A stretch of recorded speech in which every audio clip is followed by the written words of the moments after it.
Good afternoon, good morning, and good day wherever you may be joining us from.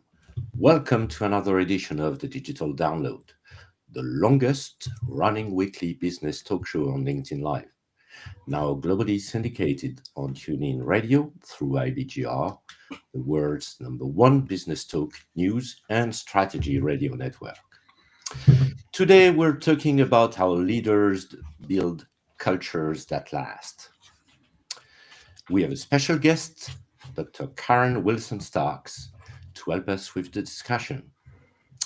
Karen is President and CEO of Transleadership Inc., drawing on her extensive experience working with global corporations, government agencies, and the military. Karen shares how leaders can shape their organizations to sustain success and enduring impact. But before we bring Karen on, let's go around the set and introduce everyone. While we're doing that, why don't you in the audience reach out to a friend, ping them, and have them join us? We strive to make the digital download an interactive experience. Audience participation is highly encouraged. So Adam, why don't you get us started? I'd love to. Hello, everybody. I'm Adam Gray, co-founder of DLA Ignite, and I'm very much looking forward to today. In fact, I'm always looking forward to these shows because they're always really interesting. This is a particularly exciting one because Bertrand is hosting for the first time. So don't talk to me about it. Yeah. So it's great to be here, and I'm really looking forward to this. Thank you, Bertrand. Tim. Yes, thank you. I'm Tim Hughes. I'm the CEO and co-founder of DLA Ignite. And welcome to Bertrand for being the podcast producer for the first time. Well done. I'm actually in a bit of a somber mood today after having seen the images coming in from California of the way that the wildfires have burnt down all those houses. But today we try and rise above that and have some fun. And I'm looking forward to talking to Karen. So thank you. Excellent. Tracy. Thank you, Bertrand. I am Tracy Borison, founder of TLB Coaching and Events, a proud partner of DLA Ignite. And I couldn't help but think during the intro, do you guys remember when we were just the longest running business talk show on LinkedIn Live?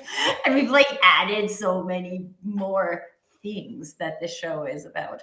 And I can't help but think that hey, as a team, maybe we're contributing to how leaders build cultures that last.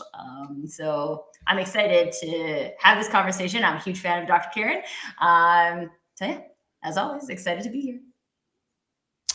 And my name, thank you, Tracy, and I am Bertrand Godillot. I am the managing partner of Odysseus & Co., a very proud DLA Ignite partner. And this is the first time I'm doing this, so please bear with me. As I said, this week on the Digital Download, we'll speak with Karen. Karen has a proven history of guiding leaders through change and equipping them to leave meaningful legacies. Her work empowers organizations to thrive across generations by fostering cultures that balance vision, resilience, and collaboration. Let's bring her on. Yay! Welcome, Dr. Karen. I'm very happy to be here, and thank you for the introduction. Yes. Karen, good morning and welcome. Karen, let's start by having you tell us a little bit more about you, your background, and what led you to where you are today. All right, great. Well, first of all, let me just say that I'm a person who's really very passionate about partnering with executive leaders to create positive and profitable cultures. And I'm also someone who loves people. I like people from all different countries, all different backgrounds. I find that exciting. So I've built a global business as a result of that. And I am also a person of faith. So I see things not just in the physical world, but I see things from a transcendent perspective as well, that which you can't necessarily see with the naked eye. And I would say by background and training, I am a clinical psychologist. I was in the 6th grade, way back in early grammar school when I decided to become a psychologist. And how that happened is that I was reading the Dear Abby column, which is an advice column that used to be in the newspaper. And I said, this is great. People are writing in, they have issues, and someone's answering. And I said, I want to be that person who helps people in that way. And so I said, that must be what psychologists do. I didn't even know any psychologists, but I thought that was it. And that's how I decided to be a psychologist. And so I'd say I'm kind of on my fourth career in the field of psychology. And this year I'm celebrating 30 years with my own company, Trans Leadership Incorporated. And work is a special place for me because I also met my husband at work. He and I were active duty Army officers, so we were in the military. We were both stationed at West Point in New York, the U.S. Military Academy. I was the clinical director of the Cadet Counseling Center, and he was the tactical officer in charge of one of the cadet companies. So I bring that military lens as well, and I'm a testament to the fact you can meet someone great to be your spouse at work. So this year we'll be celebrating 38 years of marriage. Wow. And then as far as just other personal background, I am ethnically, I'm African American and also Cherokee. On the Native American side, on both sides of my family, I am both. And so I love to see what the contribution is of ethnic background and heritage on a person's identity. I would say I have some just wonderful people in my life. I've got 2 nieces, 4 great nieces, 2 great nephews, 1 great great nephew, 5 godchildren ranging in age from 45 to 10. And I'm very close to my father who's still living. And my mother-in-law will be 100 years old this year, God willing. So that's a little bit about who I am. That sounds great. And I promise we'll try to keep organized here. Well, you do what's fun But for anyway. you. That's great. Okay, Karen, let's start with a foundational question. How can leaders prepare their organizations for long-term success? Well, if we're talking about the topic of developing a culture, and I would say long-term success is dependent on creating a culture that's kind of like soil, where you're growing people like you would grow plants and crops. So that soil has to be fertile. It has to have nutrients in it. It's kind of like the air that people will breathe in the organization. So you want to make sure that that air is clear, it's not full of toxins and pollutants, and that it's oxygen filled. So when I think about leaders, how can they do this? They're purposefully creating a culture that will address the vision and mission that they're called to do. So that's number one. Okay. So actually, I have a question from that, if that's okay, Bertrand. I mean, I feel like culture is very personal. So like each of us have our own identity. Each organization has its own business culture. And as you mentioned, Dr. Karen, that is contributed to by the vision and mission and the goals. I know one of the things that I've experienced, especially in like growth organizations, is that there's almost a impending culture shift in that, like, I have X amount of people who are contributing to a culture, and now I am significantly growing, and so I'm going to have more people. And so what are some of the things you see in that process, in that growth process, that either make that culture development successful or fail?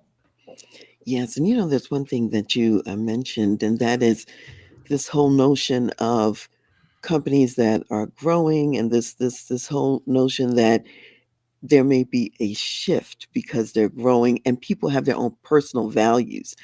I would say this: there has to be a match between what your personal values are that you're bringing to the organization, and also the values that that organization espouses.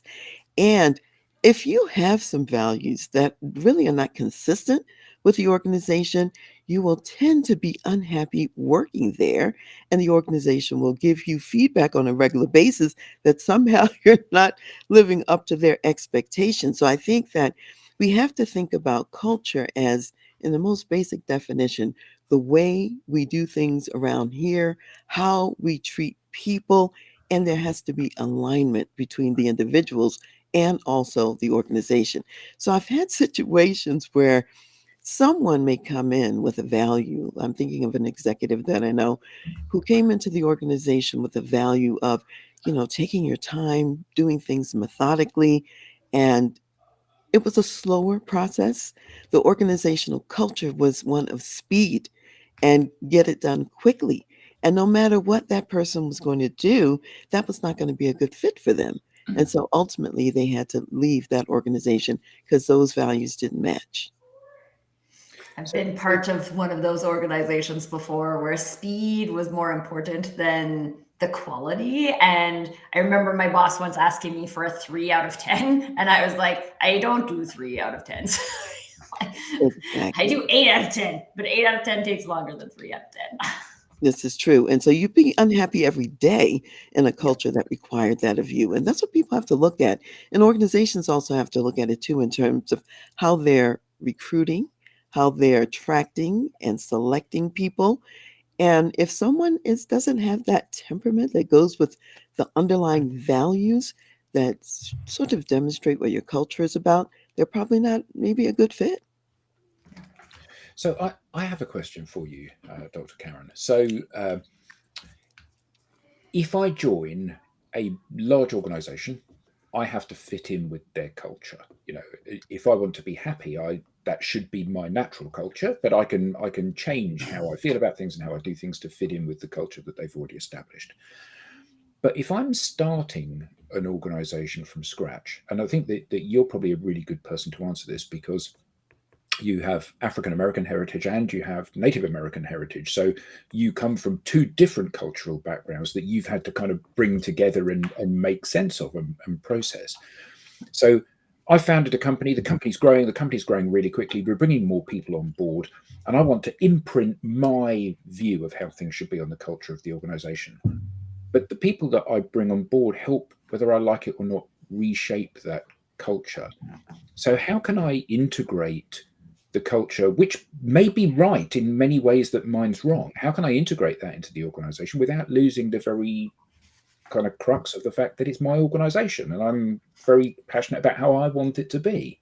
How can I balance those two things? That's a great question. I love the idea of thinking about an organization as a growing organism. It's not static. And ideally, you want the people who are coming on board to influence what happens in the organization. That means respecting each other to the level where you're listening to say, is this something that we really want to have as a part of our culture, what someone is saying? Or is it so foreign that maybe it doesn't fit? This requires conversations that people have. So I think there has to be some baseline of a common ground that you can sort of visit on and hang out on to say, here's where we sort of meet. And then a willingness to expand your mindset and your thoughts as well. A lot of times organizations have a difficult time bringing in different individuals, if we're talking about diversity, for example, or inclusion, because they don't want to be influenced by the person coming in. They just want to dictate in the one way about how that person should operate. But really, it's a conversation. It's a two-way communication and a willingness for the organization to shift and also the person, so long as we're not really talking about such a major shift that it jeopardizes what it is that you're trying to do in the marketplace and what your mission and vision really are. So I think, yeah, learning from each other, and you'll come up with what I call the third solution, which is better than what either of you would have done on your own. You're going to do it together and it's going to be more profound. Well, when we founded the business, Tim and I, and we've said it many times since, we don't profess to have the monopoly on good ideas. And we recognize that we are two old, white, bald, middle-aged men. And consequently, our view is very kind of similar and singular. and which is why we've deliberately tried to find people and work with people who are from different cultures, different ethnicities, different genders, in order that we can be relevant to as many people as possible out there. Because our view is like, I don't see that as a problem. That doesn't mean it isn't a problem. It just means it's not a problem for me. But I think that open mindset, it does, as you said, it does carry risks, doesn't it? Sometimes people join and they destabilize some of the better things about an organization. There's certainly that risk, isn't there? Yes, and that's why you also have to think about sometimes a person just doesn't fit, okay? And it's not because you're being closed-minded, but let's say you have in your organization a value that's for excellence and responsibility and also for ownership of errors and mistakes, and someone comes in and they're fly by the seat of your pants. They believe in covering errors and mistakes and getting away with whatever they can get away with because that's the culture that they came from. That's not going to fit in your company, and you have to be able to identify that and say, okay, this is not who we are, this is not who we want to be. So you reject that part, yet someone else may come with an idea you never thought of, and it really does serve you, your customers, your environment very well. And you say, okay, we can integrate that in because it fits at the basic level of who we are and who we want to be.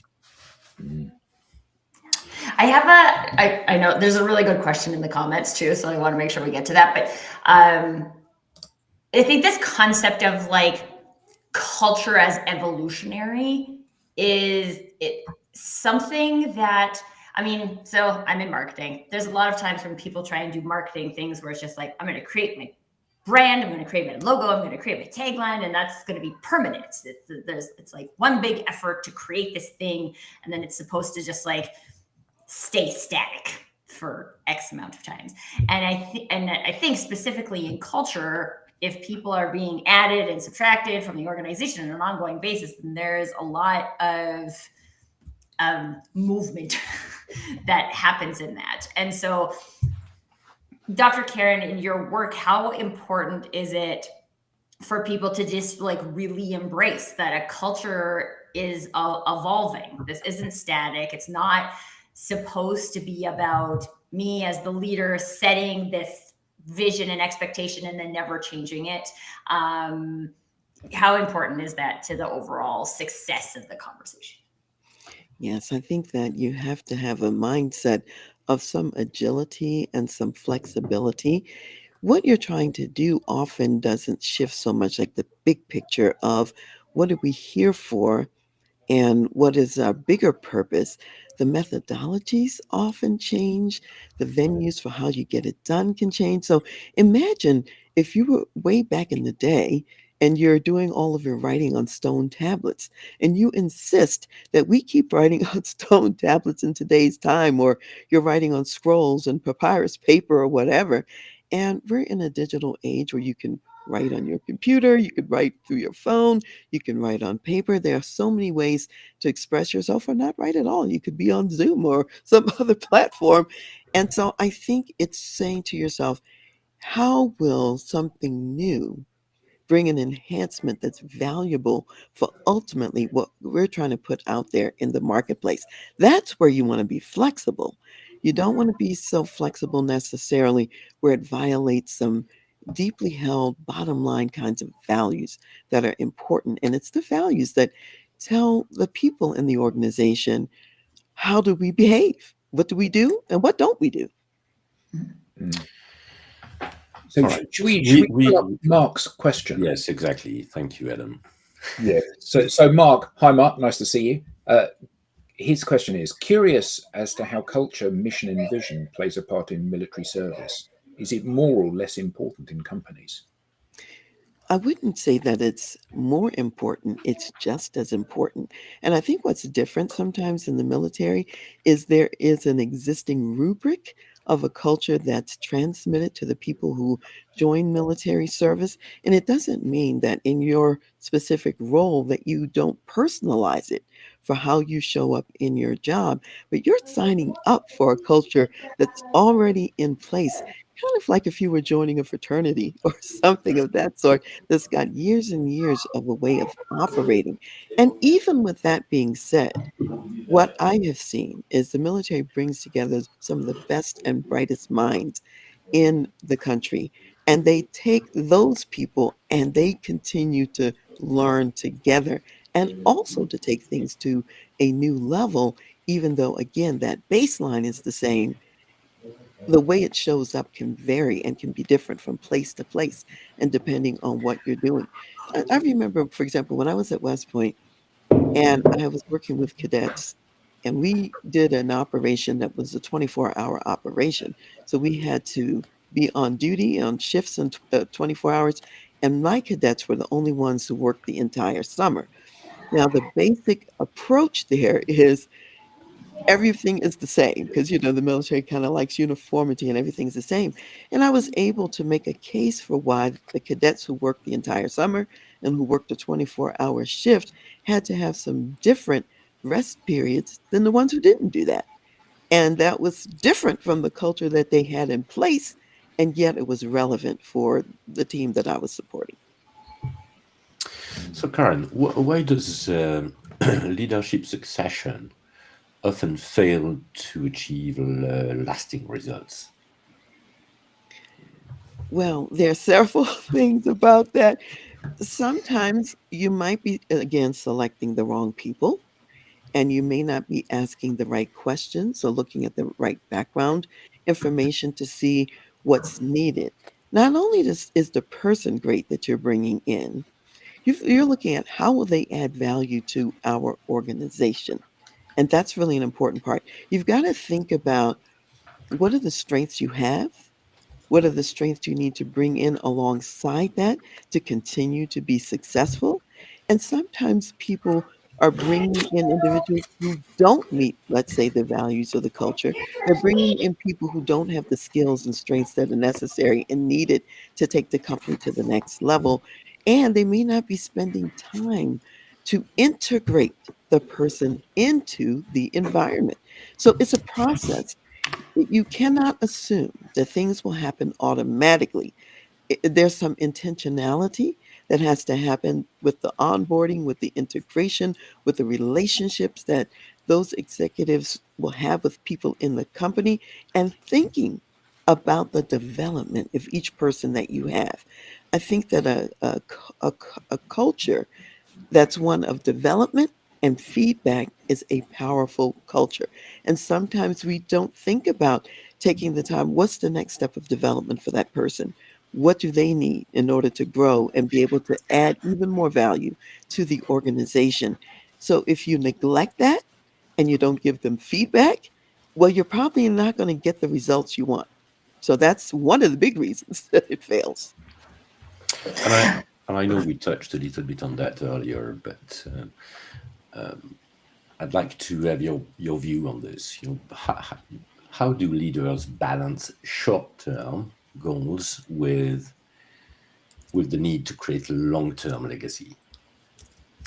Yeah, that's great because I find so often in the marketplace, people are thinking short term only, and they're not thinking about the long term.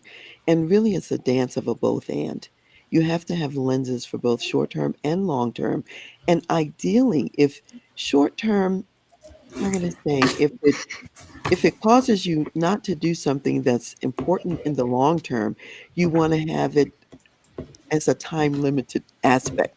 We're going to do this for a brief period of time because it's going to gain us this value, this advantage in the business. But then we always have to think about when it's time to switch from that to go back to the long term perspective, because that's what's going to cause you to last in the marketplace. So it's not either or, it's both and. And sometimes you have to do some short term things for a short term. And you always do those even with the lens of the long term in mind.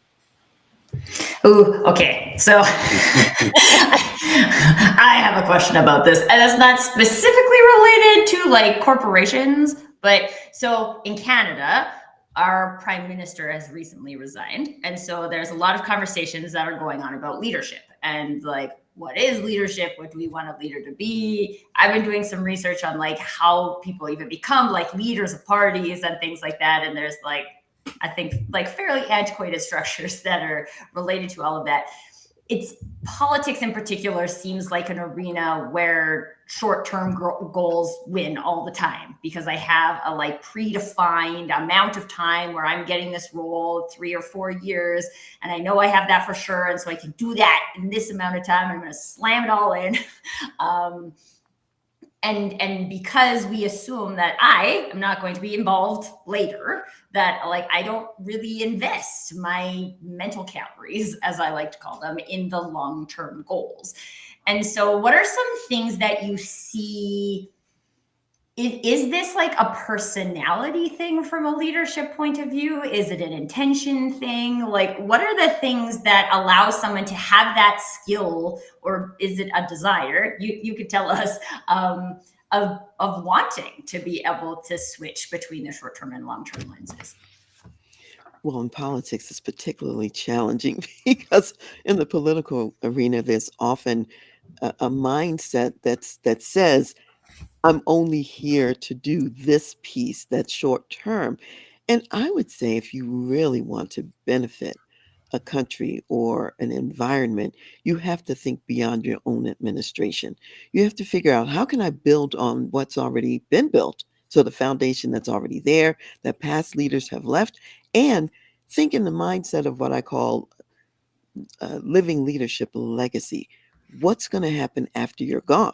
You're putting some pieces in place so that the person who comes after you, they get to carry the baton in a better way because of what you've seeded in the organization and what you've built in the organization. And our challenge is we don't always reward that behavior. We don't always put that out there as an expectation. And consequently, every so many years in the United States, it's 4 years or 8 years, you're starting over, as opposed to people being in those roles of thinking that I am like in a relay in a sense. And so I'm passing the baton on to the next person. And what I'm giving them is something that they will use to benefit the country long term. So I think that's a real shift in mindset, a real shift in how you could do that. Probably less practice in politics than it can be often in company settings. And going back to company settings, how can leaders ensure their values and vision are carried forward after they step down? Because we talked about growth, but when I'm leading now. There's a piece of creating a culture that lasts that I think is really important that people don't always think about. It is looking around the organization, finding the stories that are examples of, wow, that's who we really are. This is behavior that captures the essence of the culture we're building, the values that are important to us, the strengths that we have that we want to highlight in the marketplace. And a lot of times, leaders are assuming that people know what that behavior looks like. But you've got to constantly scan the environment and then say, be in your, I call them your state of the business meetings at times, and you say, here's an example. John Doe over here was meeting with a client or a customer. Something went wrong. Here's what derailed, but here's how they salvaged that. Here's how they saved that. This is who we are at ABC Company. And it really aligns with our values of excellence, our values of customer service, or whatever it is. And you regularly look for and share those stories. And I think so often companies have the stories, but they don't collect them and they don't share them. Okay, so I've got we love to play devil's advocate, as you can imagine. Okay. And by we, he means he loves to play devil's Yeah. All right. And here we go again. How important is culture really? I mean, it's like, so you come from a military background. Culture in the military is self-evident. You said about, they like uniformity. They give people uniforms. They give people a very clear briefing or set of orders. There is some wiggle room maybe, but not a huge amount. It's a very clearly defined path. And in the corporate world, I think that we see a huge number of companies that play lip service to, we have a really strong culture here. And you know, the ones that do have a strong culture, they're the ones that don't really shift when senior management changes. Mhm. So a good example of that might be Apple. You know, they have a very, very strong vision for what it is they're there to do. Steve Jobs dies. The company continues to grow and become more successful after his death, even though it was his baby. Microsoft, we saw them being massively successful, then a huge slump when nobody wanted to touch Microsoft. And now they're a go-to place again because they had the Steve years, and you had the Bill Gates years first, fantastic. Then you had the Steve Ballmer years, not so great, and then you have the next phase, and everything seems to be going really well again. But I'm particularly thinking about a company that's a global organization well known for delivering things the next day, who shall remain nameless. And we hear about there's a culture of innovation. We hear about how it's a place everybody wants to work, but huge numbers of warehouses having massive staffing and strike issues, union action against them, because the culture from the people at the top seems to be rarely shared across the organization. And despite this, they're one of the most successful companies in the world. So how important is culture really? Tim is chief executive of this company. If he said, actually, I don't care what you say, you're going to do it my way or you're going to leave, that could be a recipe for success, couldn't it? Mhm. So how do we balance these things? There are all different kinds of cultures that can work. So it's not that everyone has to have the same culture. What has to happen is that people have to know what it is. They have to know what it looks like expressed in day-to-day behavior as they're living in the company every day. It has to be reinforced with the stories that I mentioned, that you share those stories without the organization. And this is huge. The leaders in the organization have to model that behavior daily. They have to exemplify whatever it is that goes with how we operate around here. Now, many companies, they have their company culture statement on a piece of paper, it's on the wall, and nobody is living that day to day. In fact, they're living the exact opposite. So, what the organization learns is that the real culture is not what's said on the wall, it's not what's written on these papers, it's what the people do. So, if you say, we really care about our people and we want our people to be healthy and to have balanced lives, and yet when the executive leaders are ill, they're at work with the flu, they're at work with things they should be home, with, and shouldn't be there. They don't take sick leave. They don't. That's a model. You're showing the organization what you really believe and what's really important to you. Now, sometimes, and as you were kind of alluding to, there can be a culture that's embraced that maybe, let's say, I might not like it if I worked there, that they had this culture. Yet they think it's a winning one. I'm thinking of a client right now who I've had in the past. They were working in national security, and they were doing things that were very technical and that were cutting edge, and they had a culture of innovation and of speed to the market. They did not value balance in life. They didn't care if you went to the gym.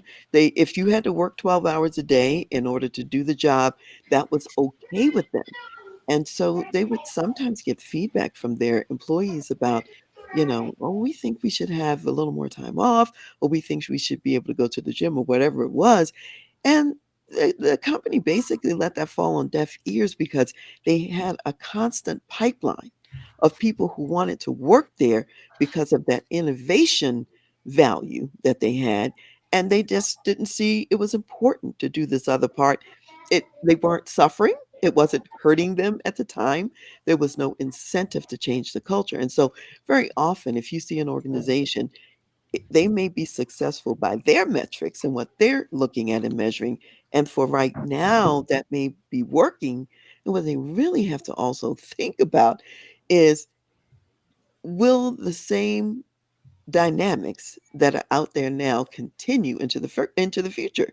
So as we come out of COVID and all this, and people are thinking differently about the kind of workplace that they want to have, will that still work for you?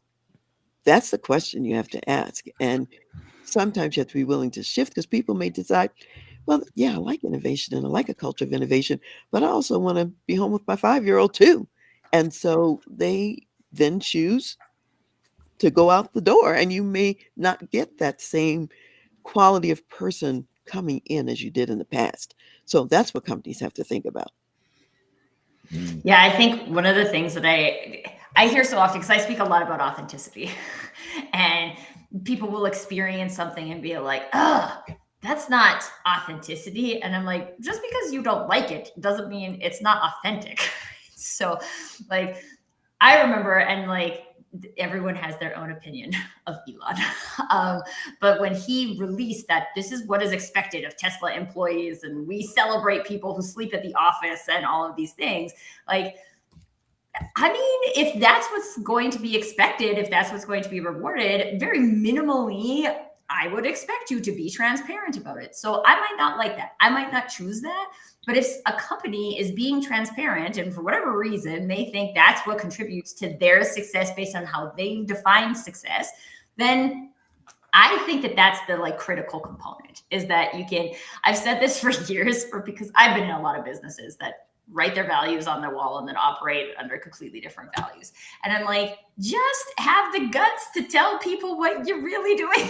Right? Yeah. So don't say you care about people. If I go to the effort to have written into my contract that my in-office hours are 9 to 4, so I can take my son to daycare and pick my son up from daycare while the daycare is open, and you're constant, and you sign my contract, and then also constantly book meetings for me at 4 o'clock, like that, I have done my due diligence in helping you to see what cares about people looks like for me. You don't, and like, I don't know. I think all values are like it's not like, I mean, this or this. They're all on a scale, right? And different people interpret them in different ways. Dr. Karen, you mentioned at the beginning of the show, like, it's about a conversation. I might think cares about people means one thing. Bertrand might think cares about people means another thing. If we don't talk about what that means, we have no idea if we're even living the same values.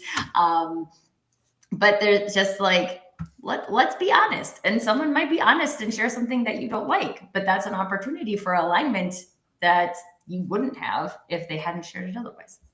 I'm glad you used that word, alignment. I was thinking of the same thing. I was thinking, yes, I mean, when you're honest and you're talking about, here's who we are, here's who we're looking for, here's what to expect here, you're going to attract the person who likes that, who wants that, or who doesn't mind it, at least, as opposed to always being in a fight with someone about they're trying to add pieces that you really don't want. Is not who you are.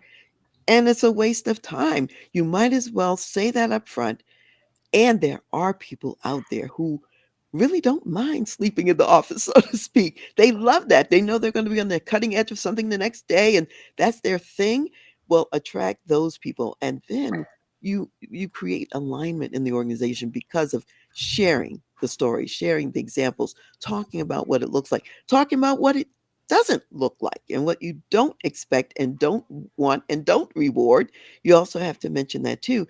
And the people then who are aligned, they are proud of that organization because of what those values are that also track with the values they have. And so when you can look around and say, I've got people who they're all in on this, they're double down on it, they're proud of this organization, they get it, they understand it, they live it every day. I could just walk around and write down stories of people living it out. That's when you know your culture is powerful and it's operating and working for you. What you said, Tracy, was really interesting about the fact that you put these, like Tesla, you put the values and the expectation on the outside, and you say to people, that's what we are. If you don't like it, don't join. And actually, this is not about everybody liking this. This is about being transparent, isn't it? And this is about saying, here's what we stand for. If you want to be part of this, we're changing the world. Tesla are changing the world. Whether you like Elon Musk or hate him, they are changing the world, and they are cutting edge, and they are doing things that no other organization on the planet is doing. And I guess that comes at a price, doesn't it? And sometimes that price may be something that I find very unpleasant or distasteful. Or too high for you. Right? Like, it makes me think, I often think about the similarities between like performance in business organizations and performance in athletic teams. Because when we were city champions for our basketball team, we were city champions because we could outrun every other team. We ran every day. We ran faster than everybody else, and we ran farther than everybody else. And that was how we won. And you had to opt in to do that. Yeah. Like, if there were people who got cut from the team because they wouldn't do the running, right? And this was like our team way of success. Is it the only team way of success? No, but this is our chosen team way of success. And if you're not going to invest in it, you're not bad, you're not wrong, I'm not right, but it is about like, this is our chosen way of doing it. And if you don't want to do it, then go find another team. So Karen, culture is a pool table and a table tennis table, isn't it? It's a what? A pool table and a table tennis table. It's Beer Fridays, right? Beer Fridays is culture. So but for people out there that may be actually putting together a startup, they may be technical, and they actually don't know how to create a culture. What they know about the technicalities. And I've worked for an organization back in the .com boom where they thought that culture was basically a pool table and a table tennis table, and they didn't know how to create a culture. And there was always a debate about, should it be this, or should it be this, or should it be this? And then, next week we're doing this. And so what, if you're starting a business, what is it that you should do, and what should you be thinking about in terms of creating a culture? And let me just get some clarification first. When you were talking about a pool table and table tennis, say a little bit more about that so I understand how you're viewing those items. Well, there was an expectation that those items would be put into the organization, and that would create a culture.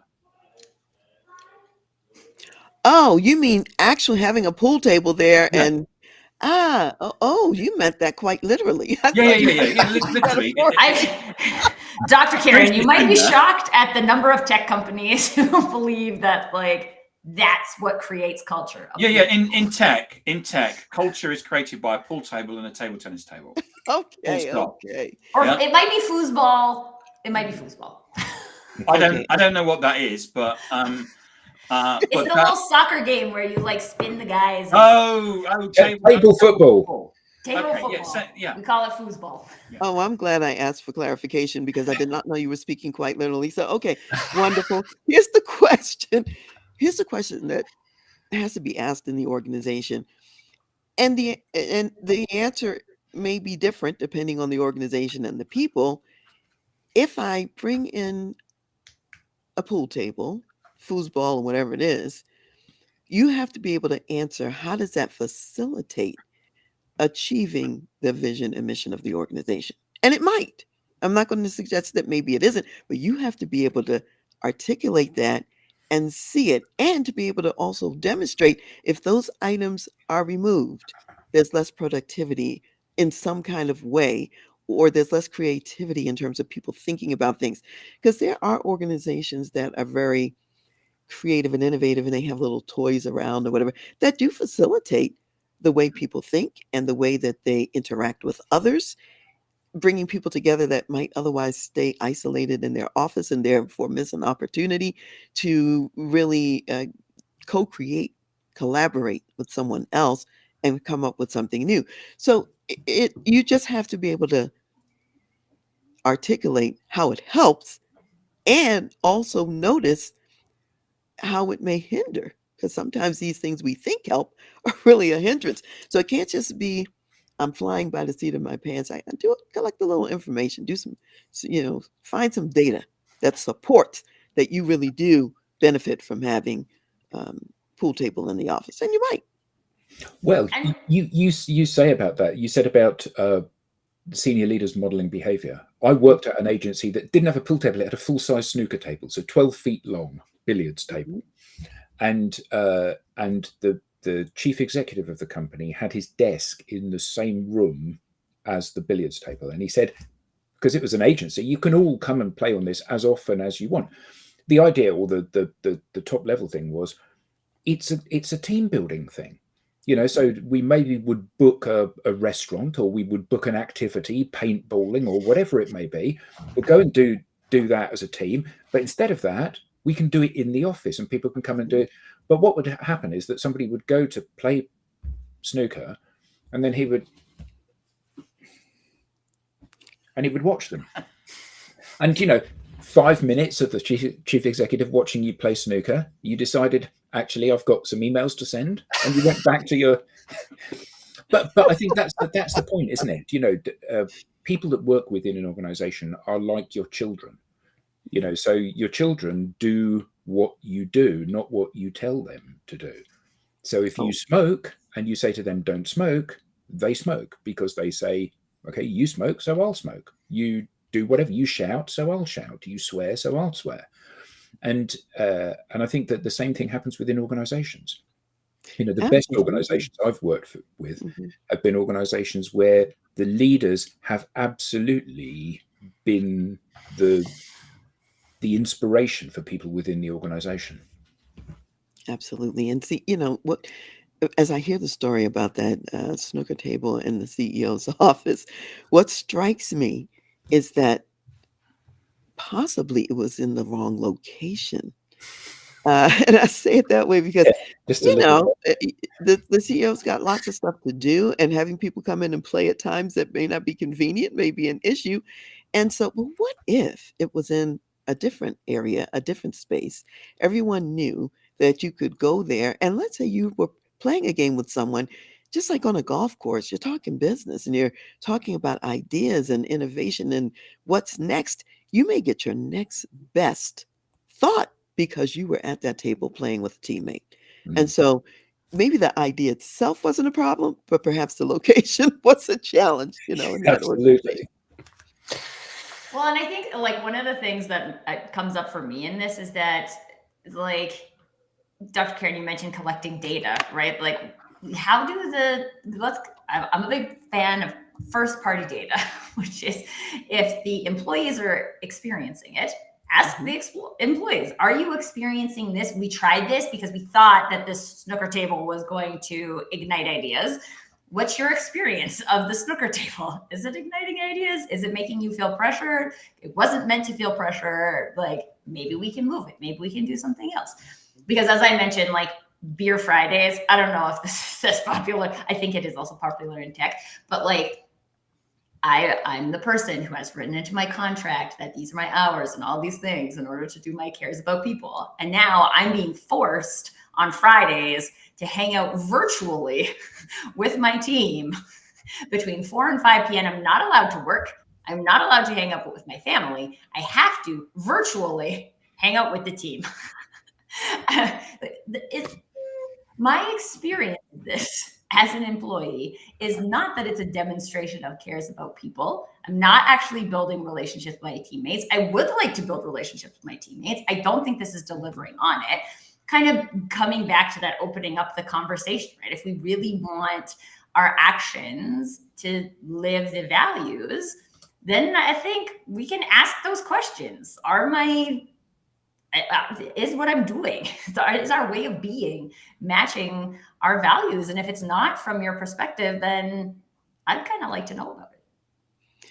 Yeah, there's that question. And there's also the question based on what you just said. Let's say for some reason it is consistent with the company's values, what they're doing. However, the other question is, to what extent is it gaining the desired result or impact? Because if they really wanted it to be people willing to be there, wanting to be there, engaging with their teammates, if you're feeling like this is forced, playtime, and it's not really convenient, and you'd rather be doing something else, there may be another way to get to the objective of having the team communication and the team interaction. And so that's when that interaction effect and the communication in the organization is huge, because the leaders don't necessarily see the downstream impact. They don't necessarily see what it's costing someone and the resentment that might even build because of what they're paying in cost when it could be done in a totally different way. You get the best results, better results doing something different. Yeah. So, Karen, for the leaders who are engaged into a succession plan, and they want to understand whether this is progressing accordingly, what are the warning signs that they should be aware of? That this is not going. This is failing actually. Okay. And so when you say a succession plan, say a little bit more about what you mean by that. Well, I mean, installing a culture, making sure that there will be a long-lasting culture and a legacy in place. Oh yeah, okay. So if they're trying to do that and and they're obviously looking at something that's telling them it's not happening or it's not working. So you have to look at several things. Is it not working because we have brought in the wrong people? Is it not working because we're not developing those people? Is it not working because we're not showing the pictures of it, the stories, the exemplars of what we're looking for? Is it not working because we are expecting people to automatically get it? And I think, you know, Tracy, you said earlier that everybody's definition of the same thing is not the same. You know, it's a very intentional process. So you have to look at those details to see where the shortfalls may be, and they may be in more than one place why it's not working. The other thing I would add to this, Bertrand, is that there are some things that organizations often do that get in the way. So let me mention a couple of those. And one of those is focusing on what's wrong with this picture. So they're not really looking for the success stories and what people are doing right. They're looking around for catching everybody doing something wrong or that's problematic. And because they're focusing on that, they end up getting more of what's wrong rather than more of what's right. And and often, leaders and executives are we're trained to look in detail at some things and find the flaw, find the problem. And if you really want to build a successful culture, you have to find what's working, what's right, and reinforce that. So that's one of the things that derails building the kind of culture that lasts is that kind of emphasis on what's wrong. And akin to it is what I call beating the sheep. Now, as a leader, your job is to feed the sheep, not to beat the sheep. And if you beat the sheep, back to my psychology background, when you do punishment, you get that sheep to freeze. It stops what it's doing. It doesn't have energy anymore because it doesn't want the beating. It's like, I'm paralyzed now. Whereas if you're feeding the sheep, you're guiding and leading the sheep in the right direction. And now that sheep feels secure. That sheep feels that they can trust you, so to speak. You're not leading them off a cliff or to a place that's barren and doesn't have any food or where there's no water. So I think there's room for leaders to think in that way, that we are, number one, not assuming they know. So we're going to share, we're going to talk about it, and we're going to have some accountability because I'm going to give feedback. I'm going to reinforce the culture, and we're going to celebrate the culture. So you can talk up if you're not celebrating it, you're not reinforcing it, you're not doing any of the, and you're beating the sheep. Those are all key ways to derail the process. Dr. Karen, this has been great. Thank you, Karen. That's been excellent. Great discussion. Where can people learn more, and how can they get in touch with you? Yes. Well, people can go to my website, which is transleadership.com. They can also reach me at Dr. Karen, Karen at transleadership.com. And also, I would say that I have a podcast called The Voice of Leadership. And this year, we're just starting what I call the Fab 500 series. We had 500 episodes in 2024, and we are airing some of the best right now. And so go to podcast channels for Voice of Leadership. You can also find the podcast on YouTube under Dr. Karen Y. Wilson-Starks if you want to see it. And this week we were featuring Brian Smith, who is the founder of UGG Boots. And he talks a lot about his entrepreneurial journey and what he learned, how he overcame so many obstacles and was able to sell the company profitably on the back end. So those are just some ways that people can be in touch if they like. Excellent. Well, if you have something to say, we want to hear from you. So you can scan the QR code on screen and visit us at digitaldownload.live and fill out the our guest application form. We now have a newsletter. Please don't miss an episode. Get your highlights, beyond the show insights and reminders of upcoming episodes. We have a bunch of QR codes, folks. Or visit us at digitaldownload.live/newsletter. On behalf of the panelists, to our guest, Dr. Karen, and to our audience, thank you all and see you next time. Thank you. Thanks,